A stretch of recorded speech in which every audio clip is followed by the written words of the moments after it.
Meu nome é Márcio Silveira, eu sou bispo da Igreja Anglicana no Brasil, diocese de João Pessoa, na Paraíba. É impressionante como as pessoas têm reações diferentes quando ouvem a minha resposta quando a pergunta é: qual a igreja que você faz parte?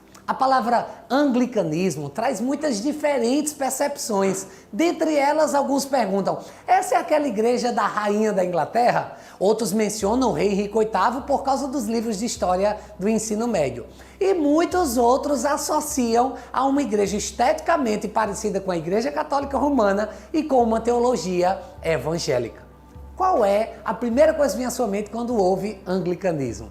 O bem da verdade é que existem tantos grupos anglicanos continuantes, com diferentes nuances teológicas entre High Church, com ênfase mais litúrgica, e Low Church, sendo mais evangélica, que nós fazemos parte da Igreja Anglicana no Brasil.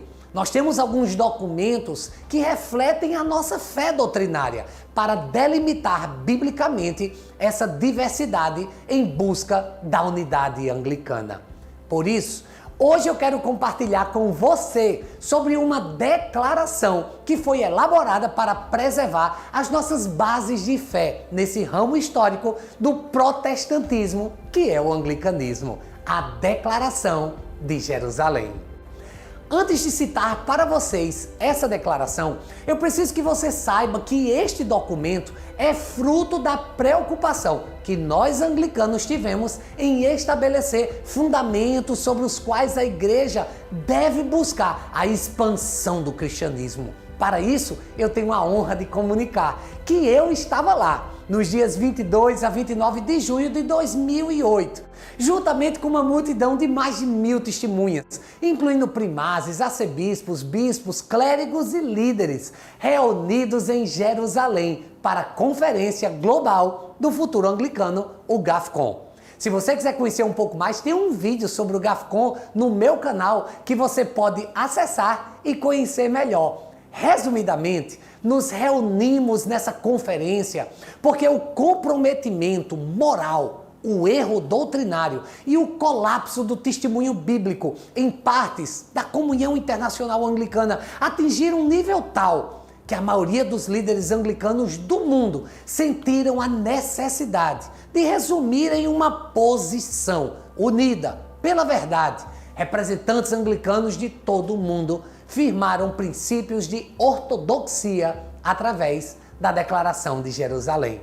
Esse documento busca apaziguar dissensões e estabelecer bases que permitam planejar a atuação cristã dentro da cultura global do século XXI. A declaração ela foi elaborada com a perspectiva de que é necessário que os cristãos unam forças para chegar aos povos não alcançados e para restaurar o cristianismo autêntico. Vamos ao texto da Declaração de Jerusalém?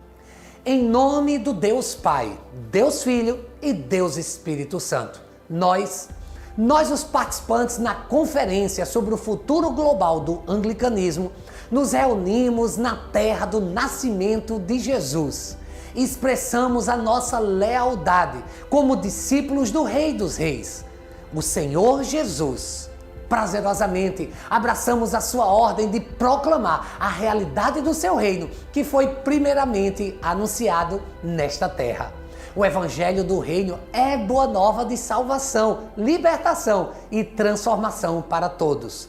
À luz do que acima afirmamos, concordamos em elaborar conjuntamente um caminho para o futuro, que promove, protege o Evangelho Bíblico e a missão para o mundo. Solenemente, declaramos os seguintes princípios de ortodoxia que funcionam a nossa identidade anglicana. Primeiro princípio: regozijamo-nos no Evangelho de Deus, através do qual temos sido salvos pela graça, mediante a fé em Jesus Cristo, pelo poder do Espírito Santo. Porque Deus nos amou primeiro, nós amamos, e como crentes evidenciamos o fruto do amor, arrependimento, viva esperança e gratidão a Deus em todas as coisas. Segundo princípio: cremos que as Sagradas Escrituras do Antigo e do Novo Testamento são a palavra de Deus escrita. e contém todas as coisas necessárias para a salvação. A Bíblia é para ser traduzida, lida, pregada, ensinada e obedecida em seu sentido pleno e canônico, levando em conta a leitura histórica e consensual da Igreja. Terceiro princípio, afirmamos os 4 concílios ecumênicos e os 3 credos históricos, como expressando a regra de fé da Igreja una, santa, católica e apostólica. Quarto princípio, afirmamos os 39 artigos de religião, como contendo a verdadeira doutrina da Igreja, de acordo com a palavra de Deus, como autoritativa para nós anglicanos nos dias de hoje. Quinto princípio, prazerosamente proclamamos e nos submetemos ao senhorio único e universal do Senhor Jesus Cristo, o Filho de Deus, o único Salvador da humanidade, do pecado, do juízo e do inferno, que viveu a vida que nós não podíamos viver e que morreu a morte que nós merecíamos. Por sua morte redentora e gloriosa ressurreição, ele assegurou a redenção a todos que a ele se achegam em arrependimento e fé. Sexto princípio, regozijamo-nos em nossa herança sacramental e litúrgica, como uma expressão do Evangelho, e afirmamos o livro de oração comum de 1662 como um padrão verdadeiro e autoritativo de adoração e oração, a ser traduzido e localmente adaptado para cada cultura. Sétimo princípio, reconhecemos que Deus tem chamado e outorgado dons aos bispos, presbíteros e diáconos, em sucessão histórica, para equipar todo o povo de Deus para o seu ministério no mundo. Afirmamos o clássico ordinal anglicano como um padrão autoritativo para as ordens clericais. Oitavo princípio, reconhecemos a criação por Deus da humanidade como macho e fêmea e o padrão imutável do casamento cristão entre homem e mulher como lugar apropriado para a intimidade sexual e a base da família. Arrependemo-nos por nossas falhas em manter esse padrão e conclamamos uma renovação do compromisso, da fidelidade duradoura no casamento e de abstinência para aqueles que se consideram celibatários. Nono princípio, alegremente aceitamos a grande comissão do Senhor ressuscitado de fazer discípulos de todas as nações, de buscar aqueles que não conhecem a Cristo e batizar, ensinar e conduzir os novos cristãos à maturidade. Décimo princípio, estamos conscientes da nossa responsabilidade de sermos bons mordomos da criação de Deus, de sustentar e advogar justiça na sociedade e de buscar alívio e empoderamento para os pobres e necessitados. 11º princípio, comprometemo-nos com a unidade de todos aqueles que conhecem e amam a Cristo e a construímos autênticos relacionamentos ecumênicos. Reconhecemos as ordens e jurisdições daqueles anglicanos que sustentam a fé e as práticas ortodoxas e os encorajamos a se unir a nós nessa declaração.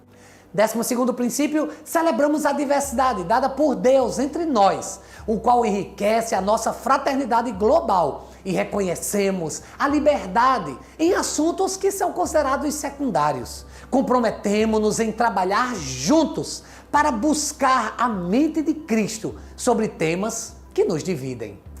13º, rejeitamos a autoridade daquelas igrejas e líderes que têm negado a fé ortodoxa por palavras e atos. Oramos por eles e os chamamos ao arrependimento, ao retorno ao Senhor Jesus Cristo. 14º, regozijamo-nos com a perspectiva do retorno de Jesus em glória.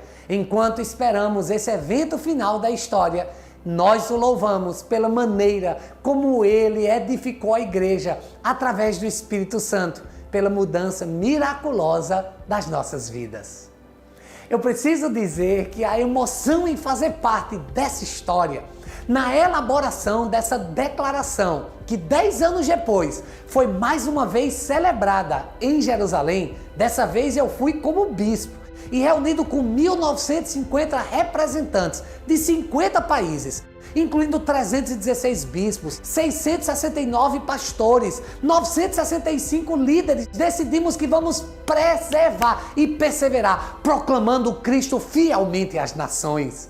Se você tinha dúvida sobre nossa base doutrinária, saiba que a Declaração de Jerusalém é um dos documentos apologéticos mais fortes que foi escrito diante de tanto revisionismo hermenêutico e teologia liberal dos nossos dias. Estamos unidos na ortodoxia da palavra de Deus e na expansão da igreja nos 4 cantos dessa terra.